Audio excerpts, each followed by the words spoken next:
primeira prova para os 3 hebreus foi a mesa. Não foi a fornalha nem a cova dos leões. Deus é tão misericordioso que ele coloca a gente em provas menores para a gente aprender a confiança, igual criança. Vai desenvolvendo a confiança para a gente poder estar preparado para a prova maior. Eu citei Daniel 12:1. Naquele tempo se levantará Miguel, o grande príncipe, a favor do seu povo, né? Porque nós vamos passar por angústia qual nunca houve. Qual nunca houve uma angústia, eu não consigo imaginar. Mas nós temos que aprender a dependência de Deus agora, a confiar em Deus agora. Se eu não confio em Deus no meu sustento, como é que eu vou confiar em Deus no cuidado da minha vida? E se eu tiver que morrer, como é que eu vou confiar em Deus que Ele vai me ressuscitar? E como Jó, eu dizer assim, com os meus olhos eu ainda verei o Senhor. Com estes olhos, na minha carne. Irmão, as provas que nos sobrevêm no campo, elas são pequenas, mas elas já nos ajudam no preparo.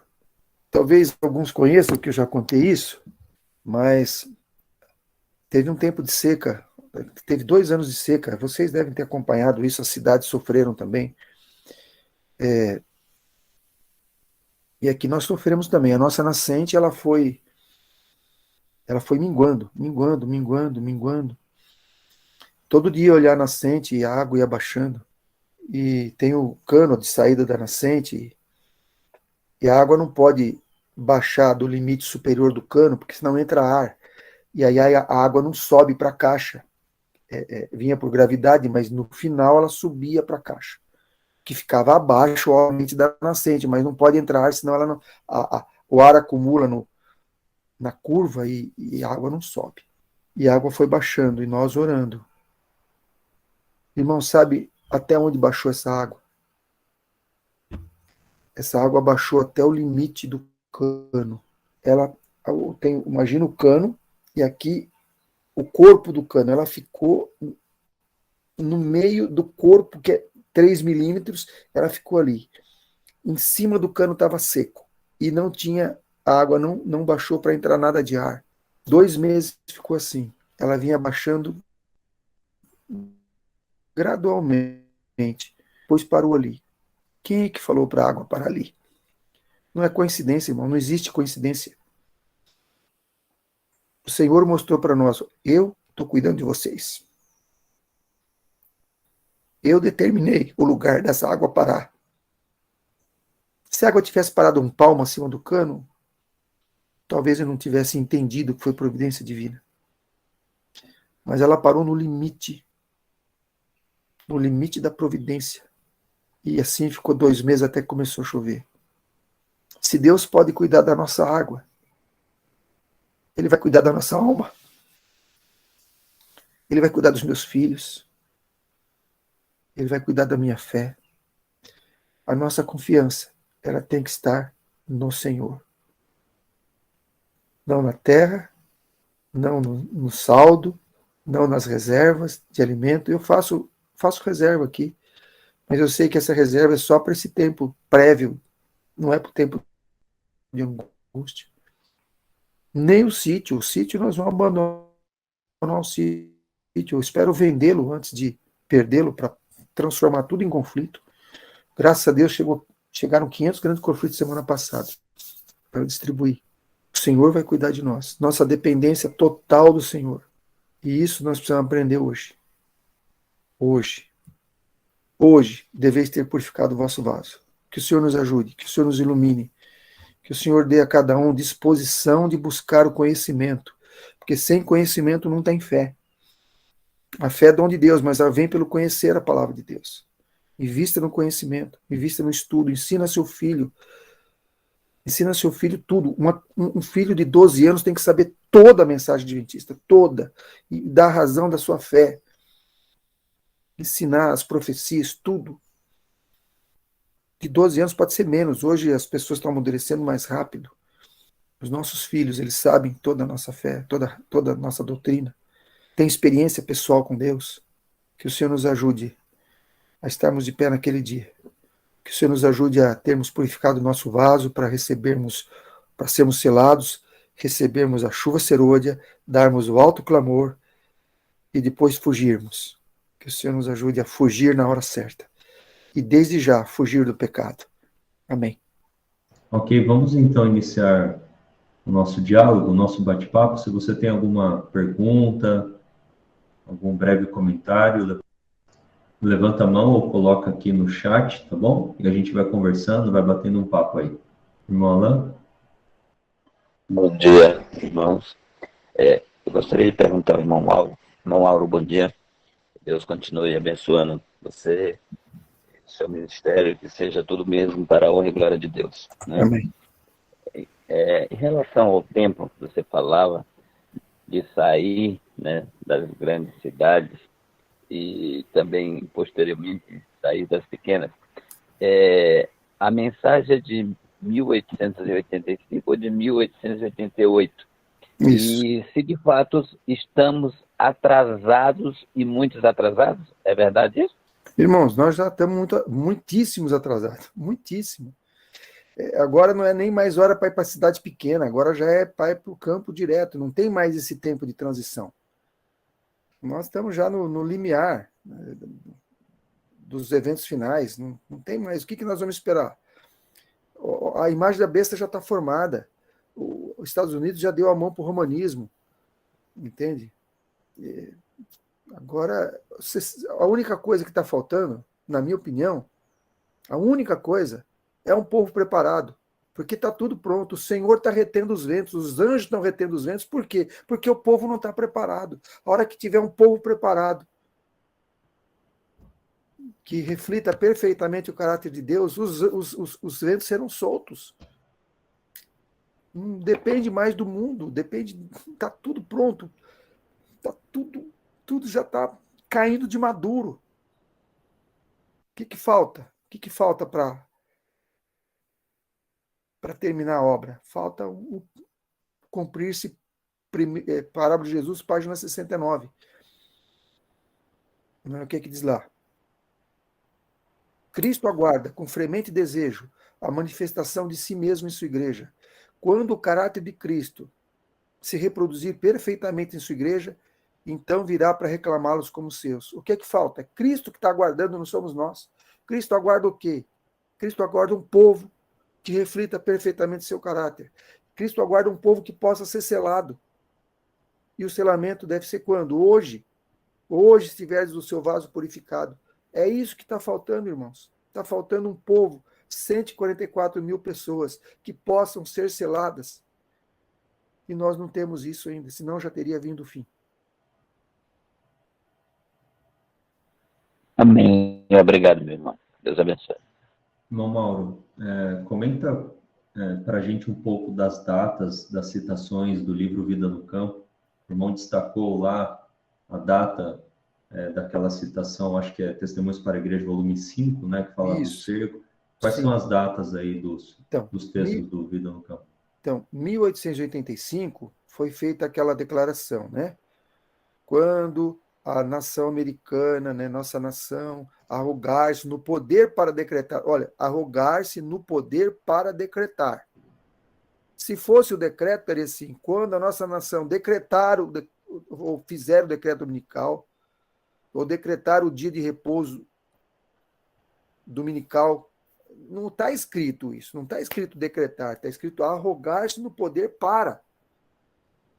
Isso foi escrito em 1885. 3 anos depois, em 1888, o senador Blair, senador pelo estado de New Hampshire, propôs ao Senado americano um dia, uma lei nacional para observar o domingo como dia de repouso.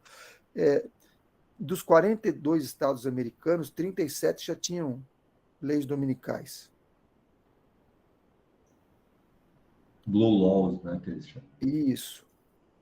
Então estava muito fácil, era igual o cerco de Sestio, não tinha como escapar, não tinha. Tá? Gente, simples conseguir isso aqui. A coisa estava tão difícil, era tão severa, que tinha muitos adventistas presos.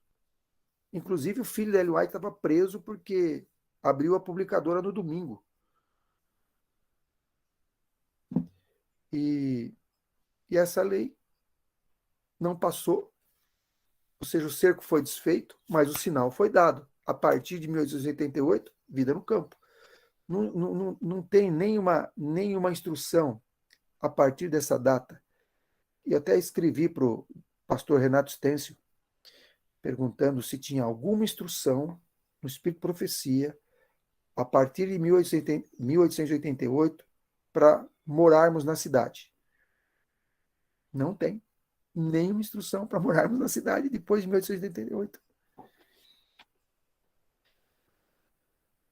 Para onde quer estar o povo? Fora, no campo. Ah, mas e as igrejas? As igrejas na cidade. A gente precisa morar na cidade? Não, a igreja fica lá, a gente vai na igreja e volta. Eu vou na igreja na cidade. A igreja é na cidade de Itapeva. Eu vou lá e volto. Restaurantes na cidade.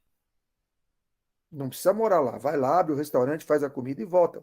Uma vez o restaurante é para ser ponto de pregação. É cunha do evangelho, mensagem de saúde. Não é um restaurante para eu ganhar dinheiro. É um restaurante para evangelizar. Entende?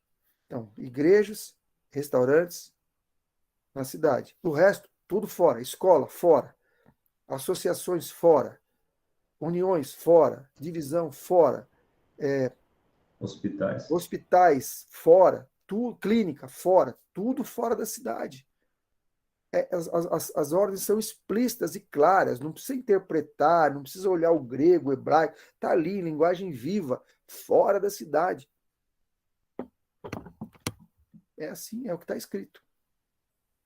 Então, não tem alternativa se a gente quiser seguir o assim diz o Senhor. Agora, se quiser elocubrar e tal, sabe, tô velho, a minha esposa já não tem mais menstruação, já não ovula mais, então vou me deitar com Agar para ter um filho, para ajudar o Senhor, a gente segue esse caminho. Entende? Tem justificativa? Tem. Mas não é o assim do Senhor. Deus não pede para a gente fazer estratégias. Ele pede para a gente ser obediente. A estratégia, quando Abraão quis ajudar Deus na estratégia, viu que deu uma zica. Deu confusão até hoje. Então, por mais que tenha argumentos a favor de ter um filho com Agar, Deus não pede isso. Deus não pede nossas instituições na cidade. Deus não pede a nossa residência na cidade.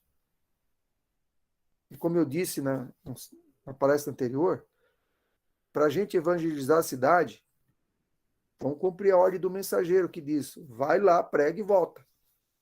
Igual a gente faz com presídio. A gente vai no presídio, prega e volta, não precisa de preso. Serão evangelizadas as cidades? Sim, mas não por morar nelas o povo de Deus. É isso que o mensageiro diz. O mensageiro de Deus diz, Evangelismo, página 77. Serão evangelizadas as cidades? Sim, mas não por morar nelas o povo de Deus. Onde está a dificuldade, irmão, de entender que não é para morar na cidade? Qual é a frase que deixa dúvida? Eu não consigo ver isso. Amém. Agora, se nós quisermos argumentar, a gente vai falar, esse aqui é o filho do carpinteiro. E a história se repete, irmãos. É filho do carpinteiro. Isso aqui não é filho de carpinteiro. Que coisa boa pode vir de Nazaré? Tem muitos argumentos que a gente repete, sabe? Repete, porque não queremos seguir o assim do Senhor, porque é contrário à nossa visão humana, falha e débil. Então, pode ter exceções? Pode ter exceções, mas o Senhor vai indicar as exceções, de forma clara, inequívoca e específica. Assim como ele mandou Abraão matar o filho, mandou Osés casar com a prostituta e Isaías pegar nu, ele vai falar assim, você tem que ficar na cidade. Mas não se eleja a exceção. E as datas, né, do livro Vida no Campo, 1900, 1902, 1906, todas as datas. 1902, repetidas vezes o Senhor, repetidas vezes tem o Senhor dado instruções de que o nosso povo deve tirar suas famílias da cidade para o campo, onde poderão cultivar seu próprio mantimento, pois no futuro o problema de comprar e vender será bem sério. Livro Eventos Finais, 99. Bíblia melódica, quem quiser ouvir de uma melodia mais bem cantada, desculpa, é o que eu pude fazer, mas acessa bibliamelódica.com.br e vai lá, Eventos Finais 99, está lá o texto, 1902, repetidas vezes em 1902, o Senhor já tinha dito, sai da cidade. 1902, repetidas, e hoje? Os repetidas vezes de 1902, como é que fica hoje? Fica tri-repetidas vezes. Tri-repetidas. E nós estamos ainda esperando o decreto dominical. Esperando o que mais, irmãos? Esperando não poder sair mais, esperando estar selado já pro bem ou pro mal, não tem jeito. Nós estamos esperando, sabe o quê? A arca da porta fechar. Irmão Mauro, a Micaele perguntou aqui no chat, disse assim, bom dia, irmão Mauro. Falou-nos que estamos em tempo de formarmos lares em lugares retirados nas montanhas. O que nos diz sobre ter filhos ainda? Há muitos que dizem não ser mais tempo e até mesmo agem com um tom de condenação para aqueles que ainda têm esse anseio. Gostaria de saber a orientação do Senhor, mas também que compartilhasse a sabedoria do irmão. Olha, minha filha está nos visitando, minha filha e meu genro. Eles estão há 2 anos casados. E como italiano, a gente ama os netos. O meu anseio era por um neto. Na semana seguinte do casamento, eu já perguntei, e aí, e o neto? Quando é que vem? Quando é que vocês vão preparar um neto? Isso uma semana de casado. Pai, cara, uma semana casado. Falei, mas já deu tempo. Já podia ter acontecido alguma coisa para ter um neto. Esse é o lado humano. Mas hoje eu não quero mais neto. Estou falando o meu anseio. Falo, filha, não é mais hora de ter filhos. Por mais que eu ame um netinho, muitas crianças serão tiradas. O Senhor diz que muitas crianças serão tiradas. E que triste a dor de ver um filho morto, não? Deus, na sua misericórdia, vai tirar as crianças porque elas não suportarão. Não sei se todas, mas muitas serão tiradas. Então, ele diz, ai das grávidas naquele dia. Ai das que amamentam. Então, não é mais hora. Eu entendo que esse Covid foi a porta da arca se fechando. Perdão, os animais entrando na arca. Para mim, é o sinal derradeiro que o fim chegou. Não tem mais o que esperar. Toda essa movimentação, pressão, controle da consciência, as mentiras esfarrapadas a respeito da vacina e essa obrigação de ter o passaporte verde e o domingo climático e tudo isso junto, e Papa de mãos dadas com o presidente americano, e tudo isso para... O que mais? Estamos esperando o que mais? Que sinal a gente quer? Então, não há mais tempo para ter filhos. E aqueles que têm filhos, cuidem bem deles, mas esteja pronto para, se o Senhor tirá-los, glorificar o Senhor sabendo que isso, Deus está usando a sua misericórdia, para que eles não sofram. É isso aí, mano. Amém. Amém. Deus tenha misericórdia. Vamos aqui para as perguntas. Mãe de oração, por favor. Não, é que eu não havia percebido que ele estava falando do segundo fechamento da Porta da Graça. Ah, sim, lá em cima, tá ok.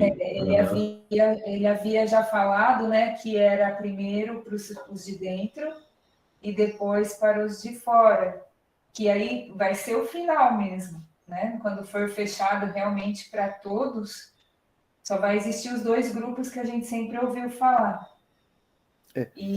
Deixa eu deixar claro aqui, fechamento da porta da graça é único, é um momento só. É só quando Cristo deixa o Santíssimo. Esse é o fechamento da porta da graça. Mas o que acontece antes é o juízo, o julgamento individual. Mesmo com Jesus no Santíssimo, o seu nome já passou e não tem mais retorno, já foi julgado. Então, Jesus no Santíssimo, ainda intercedendo? Sim, mas não para você, porque você já foi julgado. Então, há se a gente pode chamar de fechamento da porta da graça individual, há um fechamento individual. O juízo individual cessa a minha oportunidade de arrependimento.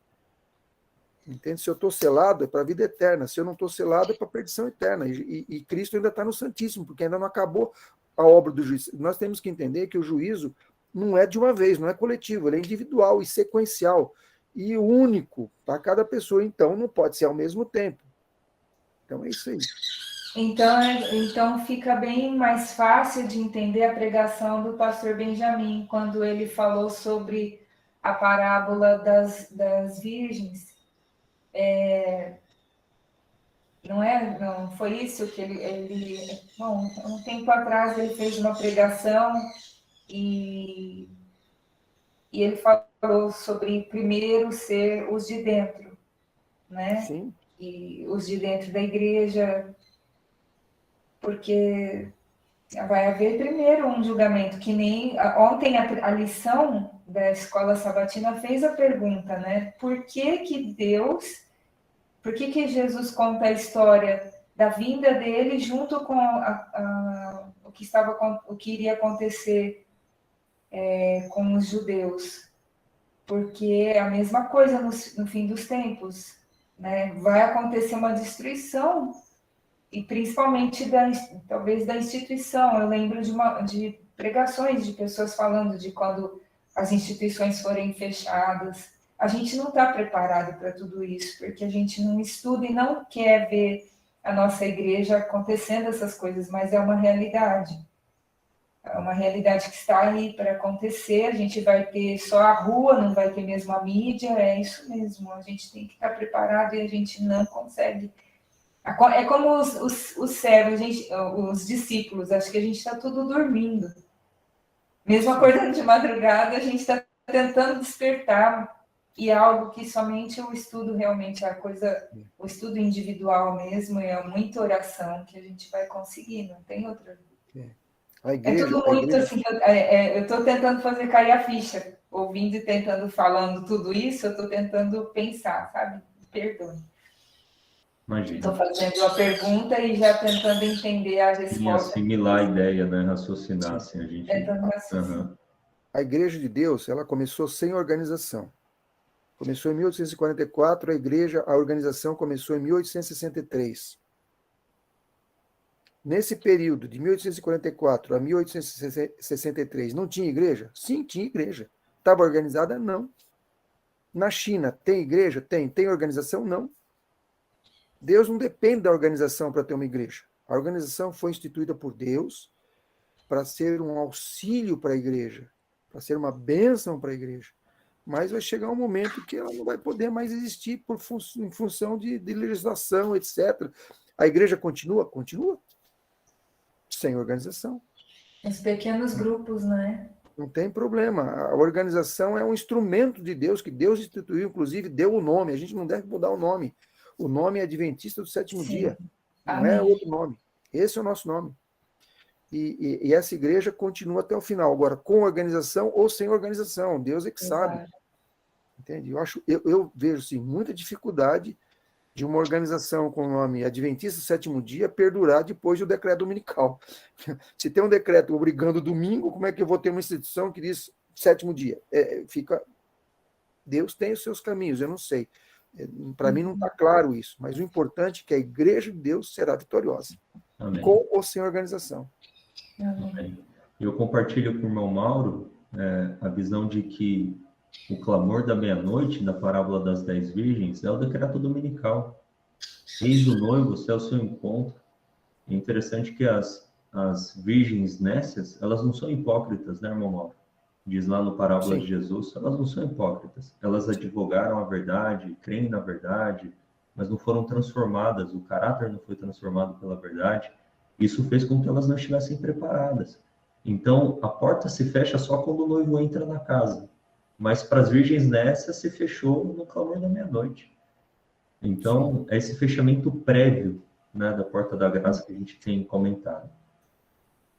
Vamos aqui para a próxima pergunta. Verusca.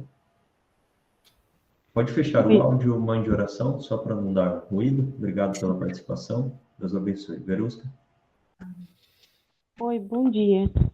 Eu estava ouvindo sobre a questão dos selados, né? Que os adventistas vão ser selados no decreto dominical. E eu não estudei muito sobre esse assunto ainda. Queria saber, assim, sobre referências do espírito de profecia, para que eu possa estudar sobre isso, porque, gozado, eu sou adventista há muitos anos, mas nunca estudei esse assunto a fundo. Para mim, é até uma novidade, olha só que coisa, né? E eu queria estudar um pouco sobre isso e, e, e agradecer também a vocês e, por essa organização, por estar passando essas informações para a gente. Obrigada, viu? Olha, eu recomendo começar pelo Eventos Finais. Pega os Eventos Finais. Agora, Eventos Finais é um livro compilado, né? Então, você vai lá nas referências, que ele trata sobre o selamento, aí pega e vai ler no original, lá da onde vem a referência, e lê mais para cima, mais para baixo, lê o capítulo, e aí você vai ter uma visão melhor, né, do assunto. Tem meditação matinal que trata sobre isso, várias. Cuidado de Deus, a meditação de 1995, no dia 17 de dezembro, tem o selamento e a chuva serôdia, tem eventos finais, tem bastante coisa, mas a partir dali você começa a achar os outros pontos. Ok, muito obrigada, viu? Tá, deixa eu ver se eu acho rapidinho alguma coisa mais aqui, só para ver se eu te digo aqui, só um minutinho. Eventos finais, página 222, em diante.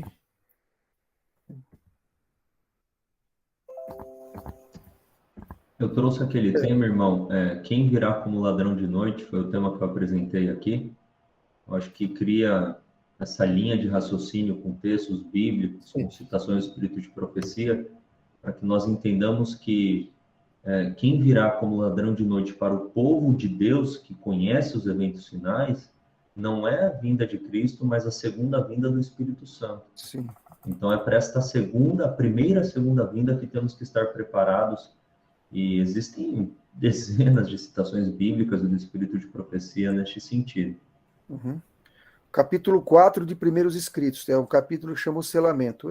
Vai juntando as coisas. Pode pesquisar no aplicativo, põe a palavra selamento e vai lendo, vai juntando. E aí a irmã vai ter um conjunto de informações, pega junto com o Apocalipse, com oração, e aí vai formar um conceito.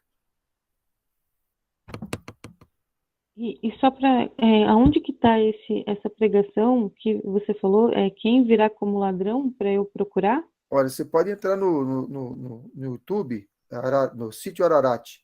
Você encontra lá, o ladrão da noite. Amém. Temos aqui mais duas perguntas, daí a gente finaliza. Charles. Obrigado, Verusca. Deus abençoe. Charles, por favor. Bom dia a todos.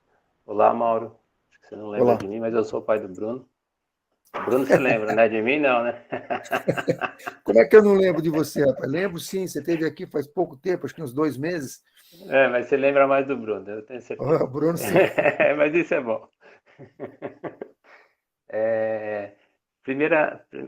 Um detalhe, eu fiz aquela pergunta com relação a pergunta não, né? Eu já sabia, já tinha ouvido, mas eu vejo conversando com as pessoas aqui onde eu moro, que é um lugar extremamente influente, o NASP-EC, que essa questão do fechamento da porta-graça, ela vem desde a época do meu avô, que já faleceu, e etc., dos meus parentes lá do Rio Grande do Sul, que existe um fechamento da porta da graça. Só que a gente esquece que quanto mais conhecimento, mais responsabilidade.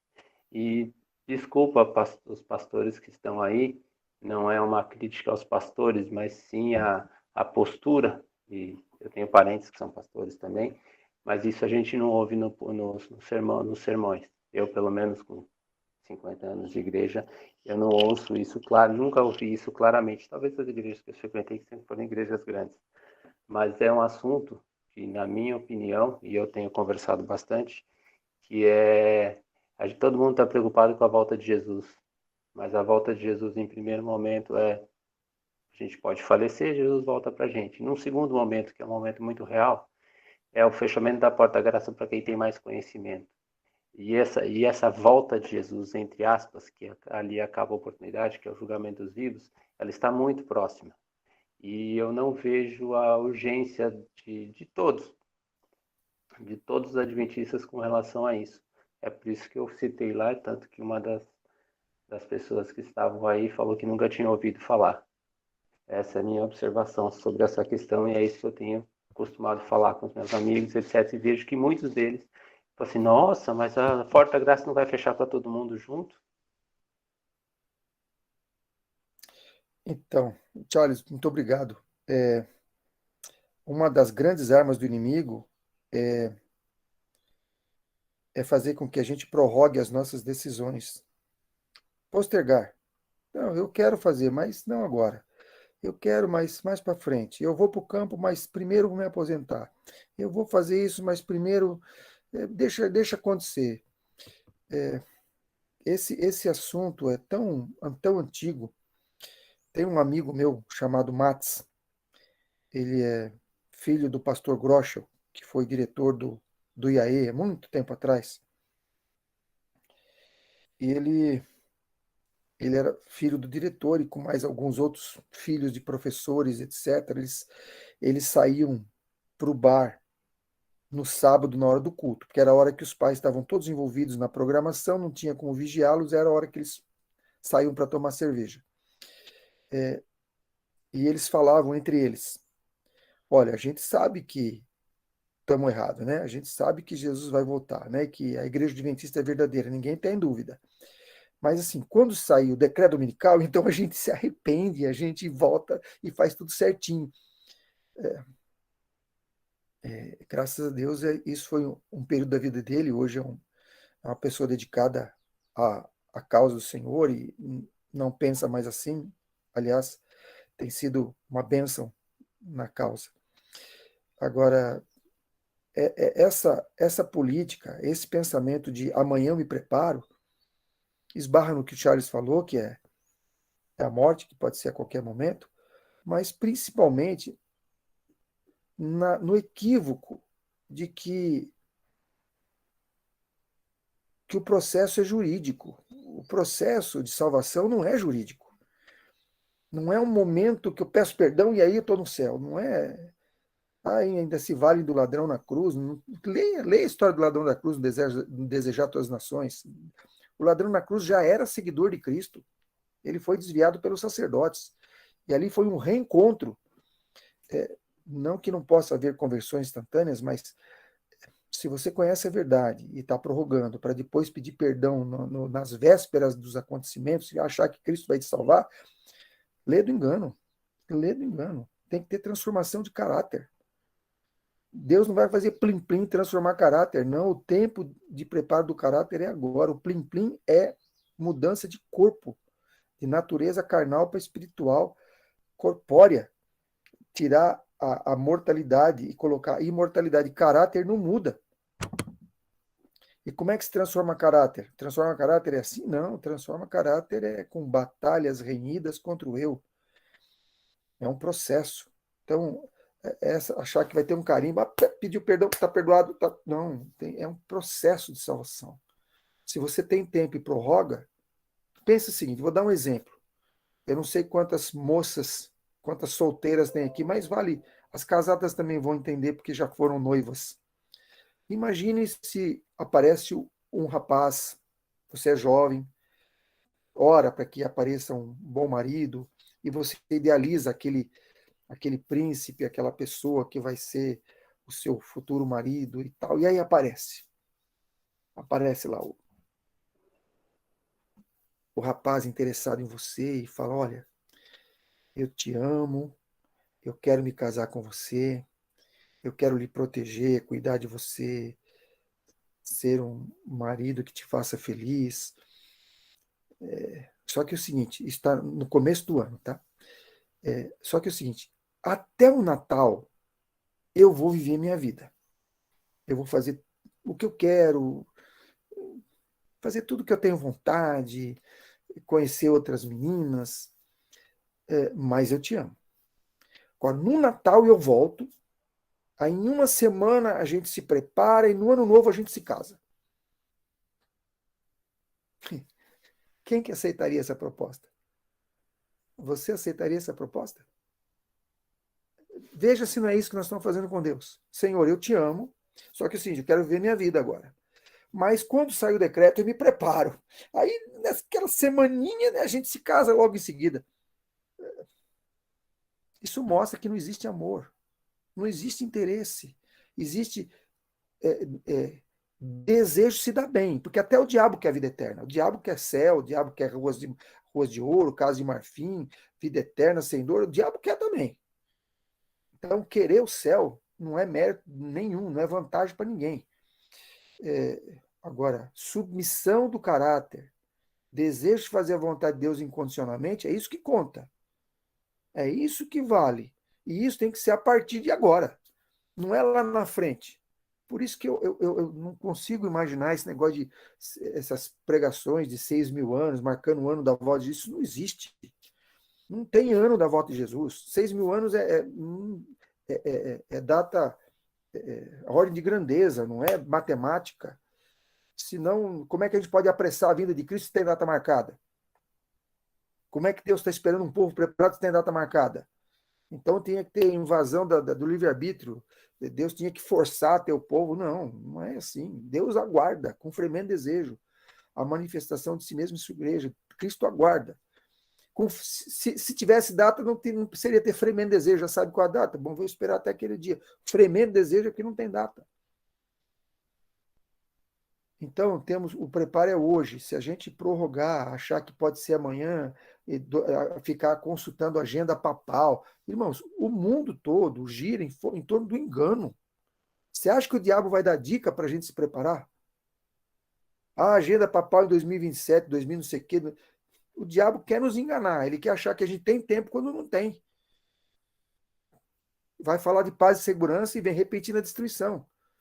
Então, não se iluda, não temos tempo para ficar projetando o preparo futuro. O preparo é hoje. Hoje, se ouvires a sua... Eu sempre encerro o sermão com esse texto. Hoje, se ouvires a sua voz, não endureçais o coração. O dia é hoje. Hoje. Eu não sei, eu moro aqui numa rota de avião. Se cai um avião na minha casa, eu estou aqui no sítio, protegido de tudo. O que impede de um avião cair aqui? Nada. Acabou, não tem tempo nem de orar. Então, o preparo é hoje. O preparo é hoje. Não pode esperar o decreto, que aí vem o noivo, e aí não dá mais tempo mesmo. Que o Senhor nos ajude a entender que o preparo é hoje. Posso só fazer mais uma colocação rápida? Sim. Desculpa que eu me empolguei.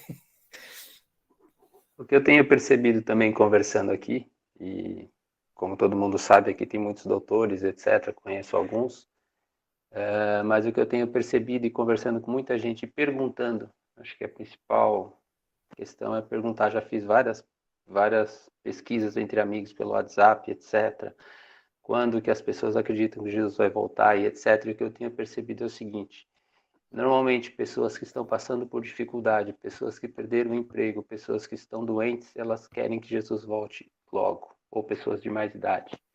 Pessoas mais jovens, como parentes, jovens, né? Eles querem que Jesus volte mais tarde, porque eles têm que viver a vida deles. É isso que eu tenho percebido. E tenho percebido uma segunda coisa também, as pessoas, eu falo pessoas adventistas, tá?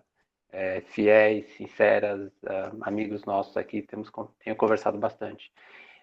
A maioria das pessoas, elas têm duas visões, e é aí que eu entro na discussão. Todo mundo tem o plano A e o plano B.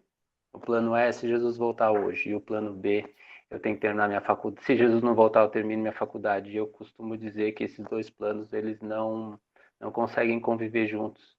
E a pessoa tem que tomar uma decisão. E a nossa conversa sempre para por aí, daí ela não continua. Isso que eu tenho percebido entre as conversas entre amigos, familiares, etc. E quem tem plano A e quem tem plano B, não se decide. Não sei se eu estou certo nessa posição ou não, e não consegui chegar a nenhuma conclusão com relação a isso. Mas eu tenho procurado ter só o plano A, mas é porque eu creio que Jesus está muito perto de voltar. E eu não sei se essa questão de ter plano B faz a gente pensar que pode ser que Jesus não volte. Eu acho que esse é o grande nosso problema com adventistas. A gente fala assim, não, mas Jesus não voltou anteriormente. Não, mas se Jesus não voltar, como que eu continuo a vida? Eu acho que esse é o grande dilema. E só colocando uma observação, Mauro, que as pessoas... no dia que eu voltei lá do sítio, Mauro, uma pessoa, um grande amigo, um dos melhores amigos que eu tenho, bateu na minha porta aqui para saber o que eu tinha achado de ir aí no sítio. E eu fiquei, ao mesmo tempo, assustado. E ele é pastor. E eu falei assim, caramba, deu uma sensação, falar a verdade, meio esquisita. Não conversei com ele a fundo ainda sobre esse assunto. Ele falou que queria conversar comigo. Mas eu tenho percebido que quem quer ir para o sítio, infelizmente, está tendo... Tem gente virando o nariz dentro da igreja. Isso, fico triste com isso, mas é uma realidade que está acontecendo aqui onde eu moro. Não estou preocupado com isso, que eu não dependo de ninguém, nem de igreja, nem de ninguém. Mas é uma preocupação, uma tristeza, na verdade, que eu tenho. Obrigado. Agora imagina o seguinte, vamos imaginar que nós estejamos errados e mudar para o sítio agora, que seria só no decreto dominical. Mas nós estamos indo agora. O que nós perdemos? Nada. O que nós vamos perder com Yantes? Fiz essa Agora colocação imagina- esses dias. Nós vamos perder Agora imagina se os quem nossos acha- planos, né? O nosso futuro, a nossa pós-graduação, a nosso intercâmbio para os Estados Unidos, o nosso, sei lá. Nada espiritual, nós vamos ganhar espiritualmente. Não tem uma família em 100 que ganhou. Está escrito lá na Adventista, não há uma família em 100 que tenha ganhado espiritualmente, mentalmente e tal, e morar na cidade. Bom, se eu for antes para o sítio, não perco nada, só ganho. E se eu deixar para ir no decreto dominical e tiver errado, o que eu perco? Perdi tudo. Nossa, ontem eu falei Perdi exatamente isso, irmão Mauro, mas assim, eu acho que a gente leu o mesmo parágrafo aí, a mesma citação, deve ter alguma citação, eu falei exatamente a mesma coisa para o professor, eu falei, se formos para o campo, é uma aposta, né? Entre aspas, vou colocar aqui. Se formos para o campo e Jesus não voltar, o que eu estarei perdendo? Nada. Eu vou crescer fisicamente, mentalmente, espiritualmente, vou educar meus filhos no campo, consagração, lapidação do caráter, etc. E se Jesus voltar, ganhei mais ainda, louvado seja Deus, estou me preparando. E agora, quem ficar na cidade? A pessoa ficou quieta, né? Porque é isso mesmo, você não tem nada a perder aí para o campo. E o plano B, como a Judite disse, né? É fazer o plano A funcionar. Eu pensei aqui, o plano B deve ser, volte para o plano A. Esse deve ser o plano B. É igual as regras de educação aqui na minha casa, né? Aqui tem 2 regras, né? Primeira regra, pai e mãe sempre têm razão. Segunda regra, em caso de dúvida, aplica-se a primeira regra. É isso aí. Isso mesmo, queridos. Uma bênção, louvado seja Deus. Irmão Mauro, é muito bom ouvi-lo, louvado seja o Senhor, pela experiência, né, que tem compartilhado aqui conosco. Eu acredito que está bom, né, por hoje. Sim. Foram muitas informações e para a gente assimilar aí durante o dia. E amanhã estaremos aqui, pela graça de Deus. Um bom dia de preparação para todos, um ótimo sábado na presença de Deus. E, irmão, depois, amanhã, quem sabe, fala um pouquinho das crianças no sábado, né? Essa daí é excelente, né? Tá bom. Acho que será uma boa ocasião para falar sobre isso. Maravilha. Deus abençoe, queridos. Um abraço, irmão Mauro, um abraço a todos os irmãos também. Irmão Mauro, faz uma oração para nós, por favor. Senhor nosso Deus, nós te louvamos porque o Senhor é bom. Nós te louvamos porque o Senhor nos ama infinitamente, porque todas as suas ordens são promessas habilitadoras, porque todas as suas ordens são para a nossa felicidade, porque todo o céu quer a nossa salvação, todo o céu está empenhado na nossa salvação. Nos ajude, Senhor, a não atrapalharmos o trabalho do céu.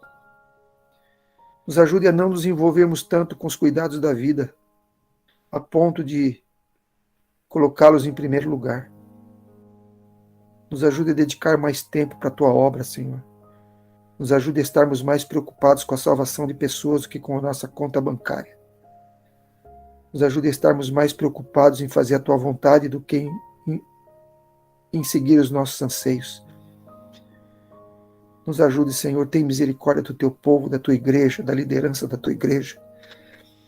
Tem misericórdia, Senhor. Nos ajude a enxergar os sinais